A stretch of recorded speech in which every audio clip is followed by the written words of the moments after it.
अल्हम्दुलिल्लाह अल्हम्दुलिल्लाहि रब्बिल आलमीन वलाक़िबतु लिलमुत्तक़ीन अम्मा बाद फ़अऊज़ु बिल्लाहि मिनश शैतानिर रजीम बिस्मिल्लाहिर रहमानिर रहीम या अय्युहल्लज़ीना आमनू इज़ा नूदिया लिस्सलाति मिन यौमिल जुमअति फ़स्अऊ इला ज़िक्रिल्लाहि वज़रुल बैअ ज़ालिकुम खैरुल लकुम इन कुंतुम तालमून। अल्लाह तबारक व तआला बहुत मीठी अंदाज से और मोहब्बत के साथ अपने बंदों को पुकारता है।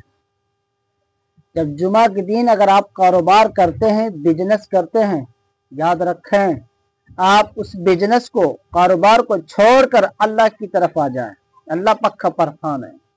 अगर आप रोजी में ध्यान लगाते हैं, हमेशा याद रखें रिस्क देने वाला, रोजी देने वाला सिर्फ मेरा अल्लाह है। इसलिए अल्लाह पाक फरमाता है कि आप फौरन कारोबार छोड़कर मस्जिद की तरफ आए।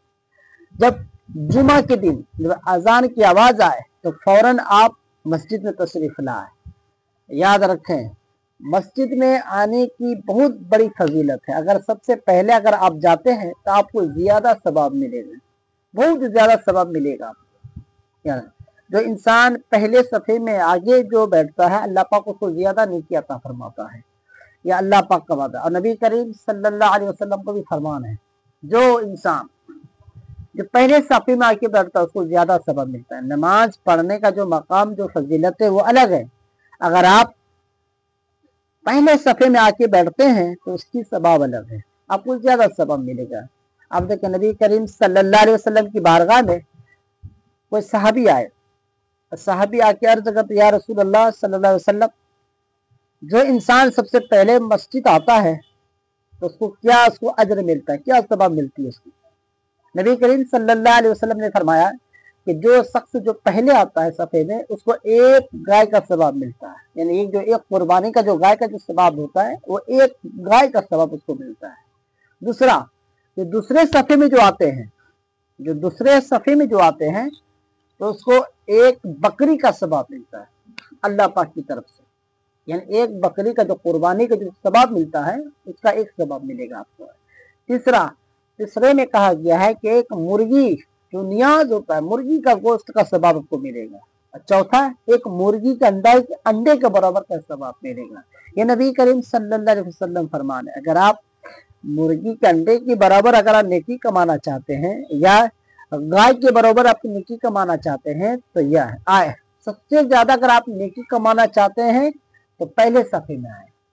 जब अगर आप पहले सफे में आएंगे तो अल्लाह पाक आपको बेशुमार नेकी अता फरमाएंगे, ये अल्लाह पाक का वादा है।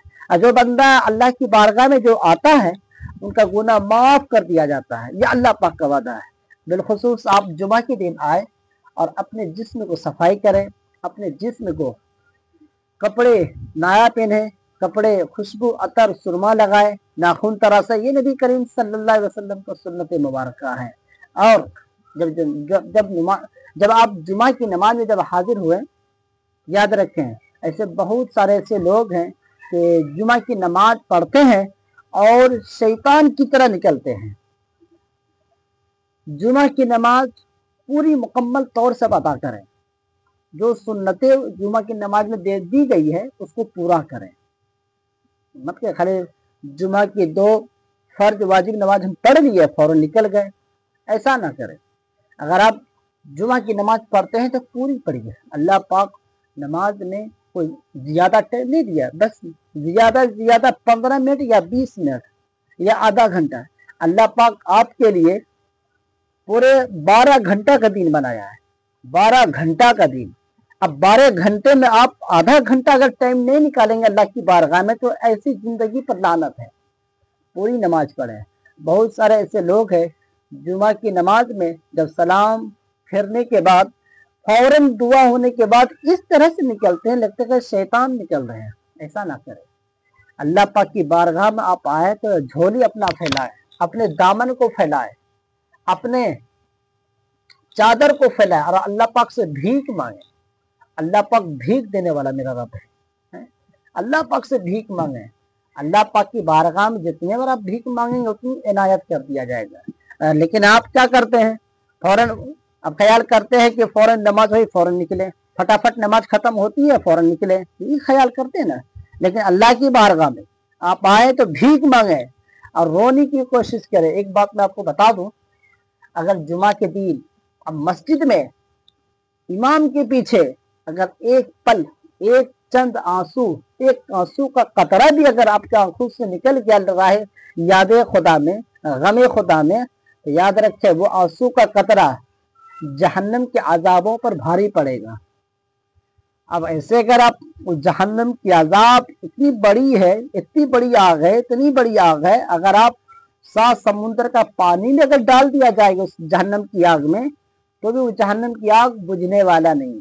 लेकिन अल्लाह पाक का वादा, अल्लाह पाक का फरमान है, अगर आप याद खुदा में, गम खुदा में जिक्र करते करते अगर आंसू निकल गया, तो एक कतरा यानी पल का जो एक आंसू का जो कतरा होता है, अगर वो बाल भी भीग गया तो बख्शिश का जरिया बन गया। अगर वो एक बाल भीगने के बराबर एक कतरा अगर जहन्नम की आग में डाल दिया जाए, तो वो जहन्नम की आग खत्म हो जाती है, वो जहन्नम की आग खत्म हो जाती है। ये बड़ी फजीलत है। लेकिन आप क्या करते हैं, आए हंसते हैं, मुस्कुराते हैं, नमाज में एक दूसरे को देखते हैं, छेड़खानी करते हैं और अब ख्याल करते हैं फौरन नमाज खत्म है, फौरन चल दिए घर। यही हुई नमाज? नहीं, इसको नमाज नहीं कहा जाता है। नमाज उसी को कहा जाता है आप अपने अकीदों को दुरुस्त करें और राह खुदा में अपना दिलो दिमाग को लगा दें, और आप इस तरह से नमाज पढ़ें अगर कोई आस पास से अगर कोई गुजरे भी तो भी एहसास नहीं होनी चाहिए मैं कोई मेरे आस पास से कोई गुजरा है। इस तरह से आप नमाज को अदा करें। लेकिन नहीं, अब ख्याल करते हैं फौरन नमाज हो फौरन निकल पड़े, ये सोचते हैं ना। लेकिन याद रखे अल्लाह की बारगाह में जो इंसान हाथ को फैलाता है, अल्लाह पाक उसी के हाथ में अता करता है।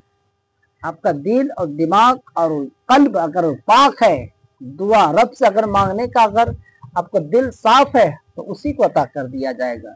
ये नबी करीम सल्लल्लाहु अलैहि वसल्लम का फरमान है। आप अपने इखलाक और मोहब्बत के साथ आए जुमा में, और जुमा में आने के बाद अच्छी तरीके से जो तरीका बताया गया है उस पर अमल करें, याद रखें। और अपने वालिद और वालिदैन के लिए दुआ करें। जुमा के दिन आके अगर वक्त मिले तो कब्रिस्तान जाए। कब्रिस्तान जाएंगे आप तो आपको कब्र में जो हालात है वो आपको नजर आता है, नजर आएंगे। इसलिए कि आप अपने वालिद और वालिदैन के मग़फ़िरत के लिए दुआ करें। अगर आपको घर में अगर चरागा है तो उसको तालीम दे, तालिब इल्म बनाए उनको। अगर वो बच्चा तालिब इल्म बनकर निकलेगा घर से या दारुल उलूम से या मदरसे से, तो 5 मरतबा वो जरूर पढ़ेंगे अल्लाहुम्मा ग़फ़िरली वली वालिदैया, या अल्लाह मुझे भी बख्शिश फरमा और हमारी वालिद और वालिदैन की भी बख्शिश फरमा।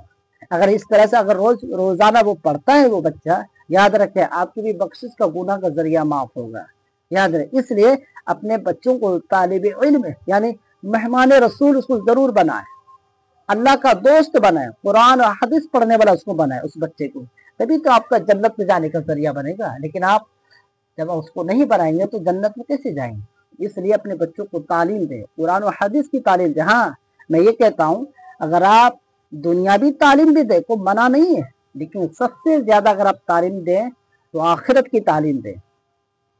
अगर आप आखिरत की तालीम देते हैं तो याद रखें आखिरत दुनिया दोनों संभल जाएगा, आखिरत दुनिया दोनों संभल जाएगी। दुनिया बिल्कुल जो है मीठी ख्वाब की तरह है, वल आखिरत खैर वअबका, इस दुनिया से बेहतर वो दुनिया आखिरत की दुनिया है। उस दुनिया का ख्याल करें, इस दुनिया का ख्याल नहीं करें। असल जिंदगी जो आपकी है यौम हसर की जिंदगी है, दुनियावी जिंदगी नहीं, यौम हसर की जिंदगी। अल्लाह ताला हम सबको जुमा के दिन नेक अमल करने की तौफीक अता फरमाए और अपने बच्चों को तालिब इल्म हासिल करने की तौफीक अता फरमाए। याद रखें जुमा के दिन आप मस्जिद जाएं तो सुन्नत के मुताबिक, फर्ज के मुताबिक आप अदा करें। अगर इसमें कोताही करते हैं, याद रखें कोई मतलब नहीं जाने से, जो तरीका उस तरीके से आप नमाज पढ़े। अल्लाह ताला आपकी नमाज को कबूल अता फरमाए।